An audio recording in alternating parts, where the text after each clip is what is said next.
Hey guys, welcome back or welcome to my channel. I thought I'd try something a bit different today. When I'm browsing on my personal YouTube, I love watching a reaction video, and I was scrolling through ABC iView and I saw this show called Junior Vets, which I've only read the little description so far, but it sounds like they essentially toss a bunch of high school students into vet school and then kind of see what happens. So I figured I'd trial out filming a reaction video. If you don't already know, I'm finishing up my first year of vet school right now in Australia, and I believe this show is based in the UK, so there are probably going to be differences, but I thought it might be interesting just to see what happens. If you like content like this, please subscribe. Otherwise, let's get into it.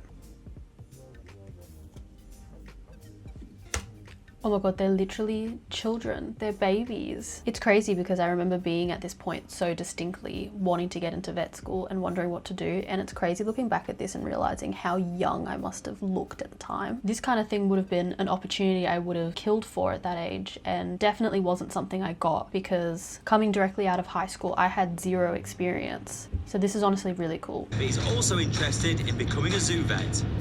Amazing opportunity to have. You know, that's something that does really surprise me. Is I don't think coming into this I realized how many people were going to want to go into wildlife. I underestimated how popular it is. Bree keeps a close eye on all of us, and a slightly nervous Sarah keeps a close eye on Bree. This is Bree, okay? She's a little 4-year-old Highland pony. No problem, so. Almost immediately I can hear every instructor I've had so far this year screaming at the way that they're standing and doing this. No! I can literally hear them yelling in the back of my head saying, never stand directly in front of a horse, they can't see you. You pretty much immediately have it burned into your head that you need to approach from the side because their eyes are from the side. So I'm just looking at this one person here that's standing directly in front and knowing would be crucified for that. Other than that, this is actually funnily a bit accurate because I believe horses were one of the first animals that we were also chucked in with, and even the nerves and everything that they're talking about. I remember 80% of my class being really nervous to go up to the horses because obviously they're, I believe, the biggest creature that we've had to handle so far. My lovely dog, my little angel, I love it. It's amazing to see this and realize how far even a lot of my classes come just through this whole year, because we had to pass animal handling exams, which included horse exams. And all of us now can really confidently walk up to a horse where before some of us would be so terrified. The thing about horses, they're very big. The places that you don't want to stand are right behind her and right in front of her. Because That is hilarious. I obviously didn't know it was about to say that. I say, you know, I need you to move over there, I need you to move over there, you've got to do it for me, right? You've got to get there as quick as you can. But apart from that, we should be fine. I say just listen to the instructions when you're in there. What's funny is that sounds pretty much exactly like a placement, and I am years older than these children, but they more or less say, if we say get out of the way and listen to instructions. Like they genuinely might as well be on vet school placement, and that's kind of funny. Checking this out is something the raccoon is not too keen on. You can so easily tell I don't want to be an exotics or wildlife vet because that actually terrifies me. I have a wildlife placement booked for early next year. I haven't actually done it yet, and now this is making me nervous. Touch the base of his paw just up onto this bit of his leg there, so just help hold on to him. Keep going. This is such a patient dog. I have no idea if they hired dogs that would be easy to handle or anything, but this dog I think is literally better than the dogs that we use to study with at uni. Like, of course, you have to constantly be swapping out the dogs. A lot of the time they end up being the instructor's dogs, or even some of us students volunteer our own dogs. And they just tend to get sick of it pretty quickly, which is fair. And then they need breaks and everything. So sometimes you go in there with an idea of, I need to do this, and you have to cut some of that off if they start getting really stressed. So it's surprising seeing this and the dog just being completely fine. My dog could never. But it's not wannabe vet Lauren who's the first to identify a possible problem. It's Morgan, who thinks he spotted something wrong with Ronnie's left paw. Morgan thought he saw something on the foot.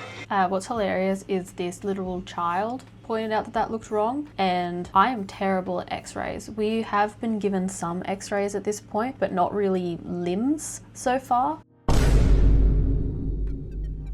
So looking at that, now that it's pointed out to me, I go, oh yeah, that don't look right. To be honest, when I was looking at this, I was just gonna say that I thought there appeared to be some swelling, and I really have no idea. It's also really interesting seeing all the different machines, because although we haven't handled an x-ray directly at uni yet, there's an x-ray machine where I work. So I've never seen that process before, and I think that probably really reminds me how used to a certain clinic you get. That's really the area where Ronnie had that swelling, that soft tissue swelling. It could be he's had that since birth. It could be that that's been a trauma.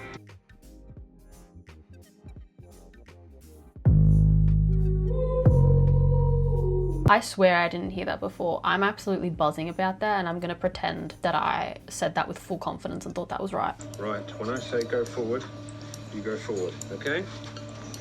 Go in, Sam. Okay, stop. Come back.